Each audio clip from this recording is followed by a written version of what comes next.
Hello दोस्तों, स्वागत है आप सभी का मेरे इस यूट्यूब चैनल बिगनेस विद सूरज में। ये आप लोगों के सामने जो ईवीएस का जो खास तौर पे हम बात करेंगे, जो हमारा मैराथन है वो उसको छोड़ करके जितनी भी क्लासेस हमारे ईवीएस के रिगार्डिंग वो हो चुकी हैं। दोस्तों आज का हमारा टॉपिक है हिंदी का, जो क्लास 3 के रूप में हम लोग करेंगे। इसमें हम मेजर 2 टॉपिक करेंगे, जिसमें हम लोग क्या कर देंगे, हिंदी संबंधी जितने भी क्या होंगे प्रॉब्लम्स आएंगे वो, और दूसरे बारे में हम बात करेंगे थ्योरी ऑफ हिंदी लैंग्वेज की बात करेंगे, यानी कि जो शिक्षण टीचिंग मेथड्स है उनको कौन कौन से पर्सपेक्टिव है जिसको हम लोग क्या करेंगे, फॉलो करेंगे। तो ये आज का हमारा तीसरा क्लास है। इससे पहले दोस्तों सॉरी उनके लिए, क्योंकि इससे पहले जो वीडियो आई थी वो काफी लंबी हो गई थी। नॉर्मली बात करते हैं कुछ पर्सनल रीजन के कारण, जिसके कारण से ये मैं वीडियो आज कंटिन्यू कर पा रहा हूँ। सो आइए दोस्तों शुरू करते हैं हम लोग। सबसे पहला आज हम बात करेंगे भाषाई विकार, और दूसरा क्या है, शिक्षण सिद्धांत व सूत्र के बारे में बात कर सकते हैं। ये 2 टॉपिक है जिसमें हम सबसे पहला बात करेंगे भाषाई विकार, क्योंकि अब हम सबको पता है कि अगर किसी भी लैंग्वेज को हमें सीखना है, 2 प्रकार की लैंग्वेज होती है। एक तो आप बोल सकते हैं ग्रामेटिकल बेस होती है, दूसरा क्या होती है, मदर टंग। मदर टंग का मतलब क्या है, जो बच्चा जन्म लेता है तो अपने एनवायरमेंट, अपने आसपास की चीजों से क्या करता है, लैंग्वेज को रिसीव करता है। लेकिन जो दूसरी लैंग्वेज है जिसको हम सेकेंड लैंग्वेज के नाम से जानते हैं, इंग्लिश के बारे में बात कर सकते हैं, या कोई भी ऑफिशियल लैंग्वेज जिसको हमें क्या करना पड़ता है, रूल्स एंड रेगुलेशंस के दायरे में रहते हुए सीखना पड़ता है। उसमें हमें कोई भी एनवायरमेंट का, सर्कमस्टांसेस का फर्क पड़ता तो है, लेकिन 100% आप नहीं कह सकते। तो यहाँ पर वो कौन कौन सी प्रॉब्लम्स हैं जिसको फेस करना पड़ता है हम लोगों को, उसमें हम लोग क्या करेंगे, चर्चा करेंगे। तो सबसे पहले इसमें लिखा हुआ दोस्तों आप देख सकते हैं डिसलेक्सिया के बारे में। डिसलेक्सिया जो होता है ये ऐसी बीमारी है, बीमारी आप बोल सकते हैं, एक ऐसा डिसीज है। कहां पर आप बात करेंगे, एजुकेशन सिस्टम में, जिसमें वो बच्चे आते हैं जिनको पढ़ने में समस्याएं होती है, जिनको अल्फाबेटिकल वर्ड्स के बारे में नहीं पता होता, वर्णों के बारे में नहीं पता होता, अर्थों के बारे में नहीं पता होता। इन सब लोगों को हम किस कैटेगरी में डालते हैं, डिसलेक्सिया के नाम से जानते हैं। ये आपका बड़ा इंपॉर्टेंट टॉपिक है। ये 4 में से आपके पेपर में एक जरूर पूछा जाएगा, दे दिया जाएगा डिस्प्रेक्सिया क्या है, तो आपको 4 ऑप्शन दिए रहेंगे, आपको पता रहेगा कि भाई ये क्या होता है, तब जाकर के आप इजीली टिक कर पाएंगे। तो सबसे पहला जो हमारा डिसलेक्सिया है, इसमें क्या होता है, वो बच्चे आते हैं जिनको पढ़ने में समस्याएं होती है। पढ़ने में समस्याएं दोस्तों कब आती है, एक ही रीजन हो सकता है, जब आपको बेसिक चीजें नहीं पता। जब बेसिक चीजों को नहीं करोगे, स्टैंडर्ड पे जाओगे, तो कहीं ना कहीं आपको प्रॉब्लम्स फेस करनी पड़ेंगे। दूसरी चीज है दोस्तों जिसको हम लोग बोलते हैं अफेजिया। अफेजिया में 2 चीजें हैं, इनमें वो बच्चों को या उन कम्युनिटी को शामिल किया जाता है जहां पर बच्चे क्या नहीं कर सकते, नहीं वो बोल सकते हैं, नहीं वो सुन सकते हैं, तो उनको हम लोग क्या बोलते हैं, अफेजिया बोलते हैं, जो कि मोस्ट इंपॉर्टेंट और सबसे आसान भी है ये। तीसरा इसमें क्या है, डिस्ग्राफिया। डिस्ग्राफिया में उन लोगों को रखा जाता है जिनको लिखने की समस्याएं होती है। अब सपोज करें दोस्तों पहले को और क्या बात करेंगे, जो थर्ड है यानी कि तीसरा है, उसको आप क्या करेंगे, आपस में कनेक्ट करेंगे। कैसे, जब हमें पढ़ना ही नहीं आएगा तो हम उसको लिखेंगे कैसे, या जब लिखना ही नहीं आएगा तो हम उसको पढ़ेंगे कैसे। जैसे क्या था, रीडिंग राइटिंग के बारे में बात कर सकते हैं। तो यहाँ पर कहीं ना कहीं समस्या है डिस्ग्राफिया को लेकर के, क्या है कि इनमें दोनों कैटेगरी के बच्चे आते हैं, जिसमें आप बात कर सकते हैं लिखने वाले भी और पढ़ने वाले भी। लेकिन यहाँ पर कहोगे दोनों में एक कैसे हो गया, तो नॉर्मली क्या बात करेंगे, जो डिसलेक्सिया उसको खास तौर पर आप क्या बोलेंगे, पढ़ने में, और जो ग्राफिया है उसको लिखने में। एक याद रखने का सबसे बढ़िया और आसान तरीका बताता हूं, हम लोग ग्राफ क्या करते हैं, लिखते हैं दोस्तों, बनाते हैं। उस तरीके से आप क्या कर सकते हैं, जैसे यहाँ पर क्या आ गया, ग्राफ आ गया, तो आपको ग्राफ से समझ जाना है कि हम किसकी रिटन वर्क की बात कर रहे हैं। तो इनमें उन बच्चों को शामिल किया जाएगा जिनको लिखने में समस्याएं आती है।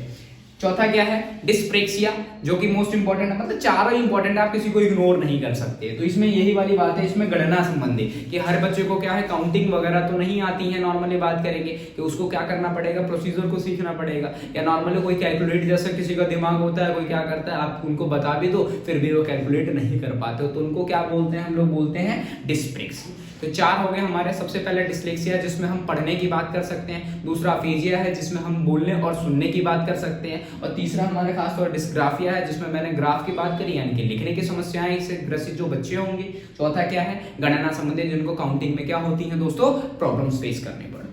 आइए अब हम लोग समझते हैं शिक्षण सिद्धांत व सूत्र के, मतलब हम टीचिंग को या टीचिंग प्रोसेस को रिसीव करने में कौन कौन से मेथड्स का इस्तेमाल करते हैं। क्या जो बच्चा इंटरेस्टेड है उनके लिए टीचिंग कितना आसान है, या उनके लिए एजुकेशन कितना आसान है। लेकिन जिन बच्चों को समझ में नहीं आता उनको इग्नोर तो नहीं कर सकते ना। टीचर का काम क्या होता है, उन सभी को क्या करना, एक साथ लेकर के आगे मूव ऑन करना और सोसाइटी में अपना फेम बनाना, सिंपल सी बात। तो ऐसे टीचर्स क्या क्या करेंगे, कौन कौन से एक्टिविटीज प्रमोट करेंगे, जिसमें क्या होंगे, जो नहीं भी समझ पा रहे उनको भी क्या करें, इंटरेस्ट आए, और इंटरेस्ट आने के बाद क्या करें, वो एजुकेशन में अपना बेटर परफॉर्मेंस दे सके। तो इसमें एक व्यक्ति है जिसमें सबसे पहले हम बात करेंगे जॉन डुअल। ये मोस्ट इंपॉर्टेंट है कि जॉन डुअल ने एजुकेशन थ्योरी या टीचिंग थ्योरी के बारे में उन्होंने क्या पॉइंट ऑफ व्यू दिया, उन्होंने क्या कहा। तो उन्होंने 3 बातें कहा कि एजुकेशन सिस्टम को जब तक कंप्लीट नहीं माना जाएगा, जब तक वहां पर ये तीनों आपको सेगमेंट देखने को नहीं मिलेंगे, जिसमें सबसे पहला टीचर आएंगे, दूसरा क्या बात करेंगे स्टूडेंट आएंगे, और तीसरा बात करोगे टॉपिक। क्योंकि जब टीचर खड़ा होता है और जो स्टूडेंट्स बैठे होते हैं तो नॉर्मली उनके बीच में जो कन्वर्सेशन है वो किसी न किसी रिगार्डिंग किसी न किसी टॉपिक के संबंधित बात कर रहे होंगे। जब टॉपिक ही नहीं होगा तो किस मुद्दे पर बात करेंगे वो। तो वो वाली बात है। तो जॉन डुअल क्या कहते हैं कि इन तीनों चीजों का होना बेहद जरूरी है, और ये आपस में क्या है,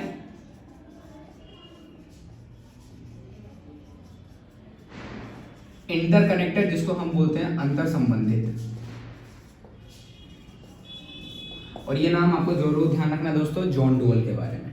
अब इन्होंने क्या कहा है, सबसे पहली बात पीसीओ लिखा हुआ है यहाँ पर, प्रॉब्लम क्रिटिकल ऑब्जर्वेशन की मतलब आपके सामने कोई नई समस्या आ जाए तो उनको आप आराम से समझ पाओगे या उनमें काफी ज्यादा समस्याओं का सामना करना पड़ेगा आपको। तो पहले प्रॉब्लम फेस करनी पड़ेगी, लेकिन वही प्रॉब्लम अगर सेकंड टाइम आती है तो नॉर्मली क्या करोगे आप, उस चीज से आराम से ओवरकम पा सकते हैं, छुटकारा पा सकते हैं। क्यों? क्योंकि आप उस समस्या से पहले क्या हो चुके हो भैया, फेस कर चुके हो उनको, जिसके कारण से वो सेकंड टाइम में आपके लिए काफी ज्यादा क्या हो जाएगा, इजी हो जाएगा। दूसरा क्या, रुचि का सिद्धांत।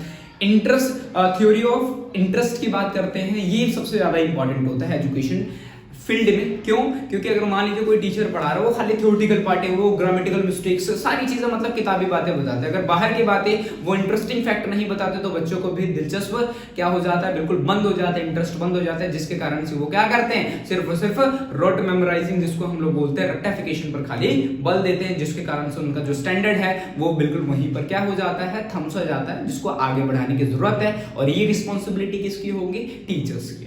तो यहां पर उनको एग्जांपल कैसे दिया जा सकता है, एग्जांपल दे करके अभी मैं आगे कराऊंगा इंडक्टिव और डिडक्टिव मेथड के बारे में।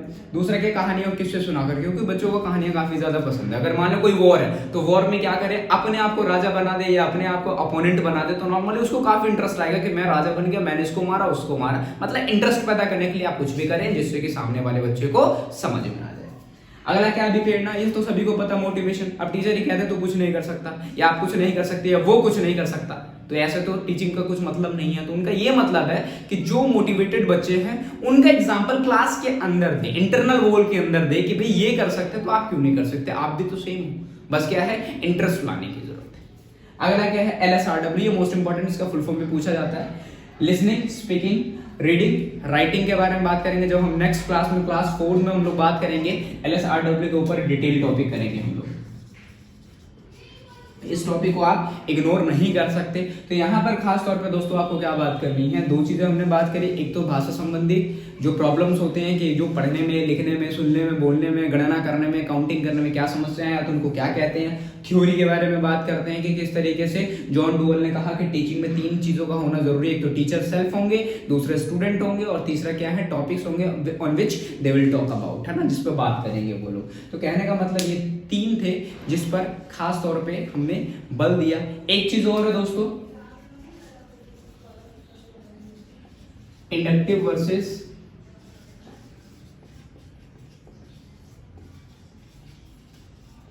Inductive versus deductive method. Deductive method का मतलब क्या होता है, जिसको आगमन बोलते हो, इंडक्टिव और डिडक्टिव को क्या बोलते हैं, निगमन। आगमन का मतलब क्या होता है, किसी बच्चे को आप क्या करोगे, थ्योरी के साथ साथ उनको क्या करोगे, एग्जाम्पल सेट करके दोगे, जिससे कि सामने वाले बच्चों को क्या पैदा होगा, उनमें आप रुचि, इंटरेस्ट लाओगे। लेकिन निगमन में क्या होता है, सिर्फ और सिर्फ आपको रूल बता दिया गया, आपको आया नहीं आया वो आपको ऊपर depend, it's all up to you.